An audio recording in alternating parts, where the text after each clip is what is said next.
दोस्तों नमस्कार।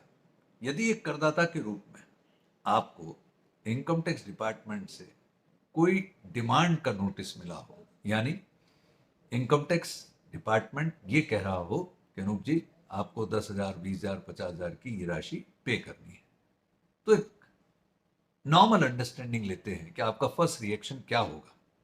नेचुरली आप सोचेंगे अरे यार ये डिमांड कैसे बन गई, ये डिमांड होनी तो नहीं चाहिए थी, अब इसके लिए मैं क्या करूं।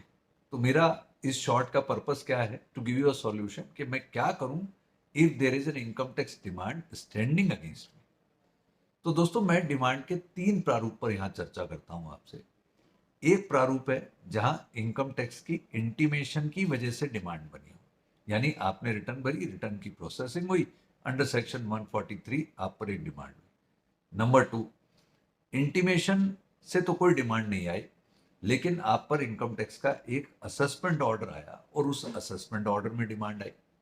और नंबर थ्री, असेसमेंट हुआ या नहीं हुआ, पर आप पर इनकम टैक्स डिपार्टमेंट में कोई पेनल्टी लगा दी और पेनल्टी की वजह से डिमांड आई। तो जब इन तीन परिस्थितियों में मैं मानूं कि आप पर इनकम टैक्स डिपार्टमेंट ने कोई डिमांड बनाई हो और आपका रिएक्शन नेचुरली सरप्राइजिंग ही होता है कि डिमांड कैसे बन गई, तो मेरा मानना है कि बहुत से करदाता यहाँ परेशान हो जाते हैं कि साहब इस डिमांड का क्या करें। Ideally what you should do, you should discuss such particular case with your tax consultant, with your chartered accountant. One, to understand कि डिमांड क्यों बनी। नंबर टू, क्या ये डिमांड सही है या गलत है।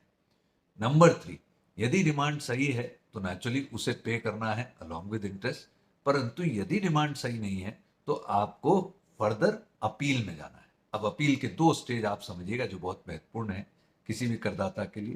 पहला सीआईटी अपील्स और दूसरा इनकम टैक्स अपीलेट ट्रिब्यूनल। ज्यादातर क्वेश्चन ऑफ फैक्ट्स के मैटर आईटीएटी तक फाइनल हो जाते हैं।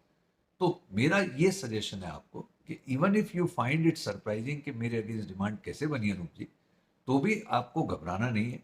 स्थिति की क्लैरिटी को भांपना है। यदि वो पे करने लायक ही डिमांड है तो जरूर पे करें, जितनी जल्दी हो सके उतनी जल्दी पे करें, अन्यथा इनकम टैक्स डिपार्टमेंट आपसे वो डिमांड 1% ब्याज सहित रिकवर करेगा।